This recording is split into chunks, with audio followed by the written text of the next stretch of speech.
పేదలకు ఈరోజు సన్న బియ్యం ఈ జూబ్లీ హిల్స్ నియోజకవర్గంలోనే అందుతున్నాయంటే అది ప్రజాపాలన కాంగ్రెస్ పార్టీ ఇస్తున్నది.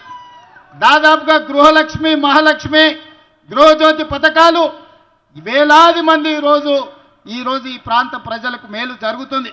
500 రూపాయల సిలిండర్ కావచ్చు, డబల్ బెడ్రూమ్ ఇల్లు ఇస్తా అని కేసీఆర్ మోసం చేస్తే నేను ఇవాళ ఈ వేదిక మీద నుంచి మాట ఇస్తున్నా, జూబ్లీ హిల్స్ నిరుపేదలకు రాబోయే రోజుల్లో ఇందిరమ్మ ఇండ్లు 4000 ఇండ్లు మీకు కేటాయించి మీ భవిష్యత్తును తీర్చిదిద్దే బాధ్యత కాంగ్రెస్ పార్టీ తీసుకుంటుంది.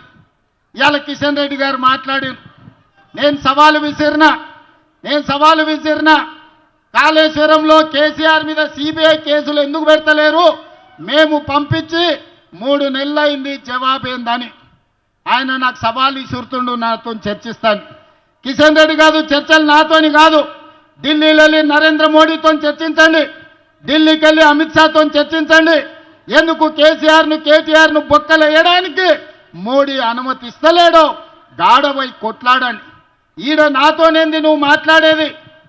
6 ఏళ్ల నుంచి నువ్వే మంత్రివే, మెట్రో రైలు ఎందుకు రాలేదు? గోదావరి జలాలకు నిధులు ఎందుకు ఇవ్వలేదు? మూసి అభివృద్ధి కోసం నిధులకు ఎందుకు అడ్డం పడుతున్నావు? RRR రింగ్ రోడ్డుకి ఎందుకు అడ్డం పడుతున్నావు? రేడియల్ రోడ్స్కి ఎందుకు అడ్డం పడుతున్నావు? హైదరాబాదు నగర ప్రజలకు చెప్పు. ఇవాళ గుజరాత్లో సబర్మతి రివర్ ఫ్రంట్ కట్టుకోవచ్చు, యూపీలో గంగా నది రివర్ ఫ్రంట్ కట్టుకోవచ్చు, ఢిల్లీలో యమునా నది రివర్ ఫ్రంట్ కట్టుకోవచ్చు. కానీ హైదరాబాదు నగరంలో మూసీ నది రివర్ ఫ్రంట్ ఎందుకు కట్టుకోకూడదు? బీజేపీకో నీతి, ఇవాళ తెలంగాణకి ఇంకొక నీత, గుజరాత్ను ఇంకొక విధంగా, ఢిల్లీ ఉత్తరప్రదేశ్ మరో విధంగా. ఇవాళ తెలంగాణకు అన్యాయం చేయడానికే ఈ ప్రాంతంలో సికింద్రాబాద్లో నిన్ను ఎంపీగా గెలిపించి మంత్రిని చేసిండ్రా కిషన్ రెడ్డి గారు. అదేవిధంగా కేటీఆర్ చర్చలకు సవాల్ అంటున్నాడు. సవాలు ఇసరడం, పారిపోవడం నీ జాతిలోనే ఉంది. గంజాయి డ్రగ్స్ గురించి టెస్టులు అంటే నేను విశ్వేశ్వరరెడ్డి అమరవీరుల స్థూపం దగ్గర 6 గంటలు వెయిట్ చేసినాం, రాలేదు. అసెంబ్లీలో చర్చలు చేద్దామంటే నువ్వు నీ అయ్యా ఇద్దరు అసెంబ్లీకి రాకుండా పారిపోయినరు.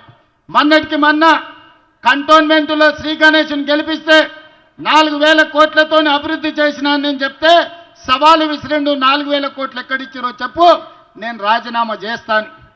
శ్రీ గణేష్ 5000 కోట్ల రూపాయల జీవోలు చూపిస్తే రాజీనామా చేయకుండా పారిపోయిన కేటీఆర్ ఇవాళ మళ్ళా చర్చలతోని సవాళ్ళు విసురుతున్నారు. నీలాంటి సన్నాసులు సవాలు విసురితే మా కాంగ్రెస్ పార్టీ కార్యకర్తలు పట్టించుకోరు. ఒకవేళ నువ్వు సవాలు విసిరేది నిజమే అయితే కంటోన్మెంట్లో శ్రీ గణేష్ తయారుగా ఉన్నాడు, అక్కడ నిధులు ఏమిచ్చిండ్రో నువ్వు వాటి జీవోలు ఇస్తాడు, నువ్వు రాజీనామాకు సిద్ధంగా అని చెప్పి ఇవాళ కేటీఆర్కు నేను సవాలు విసురుతున్నా.